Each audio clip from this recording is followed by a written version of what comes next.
si Red Uncle at ang pagtikim at pambibiktima niya sa higit 1,000 lalaki.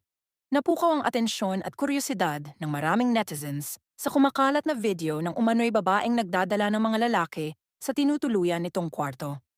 Ngunit ayon sa mga ulat, ang nasabing babae ay isa raw middle-aged man na nagpapanggap lang na babae para akitin ang kalalakihang napupusuan niya.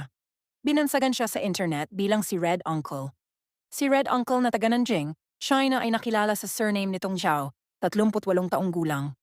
Inaresto siya ng mga autoridad dahil bagamat pinamamayagan ang same-sex relationship sa nasabing bansa, palihim naman niyang kinukunan ang eksena ng pakikipagtalik sa mga lalaking dinadala niya sa kwartong tinutuluyan niya.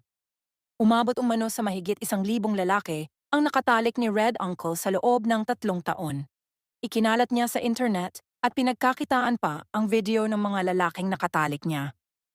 Ayon sa batas ng China, may karampatang parusa ang pagpapakalat ng mga pribadong video o larawan na nagtatampok ng sexual na gawain.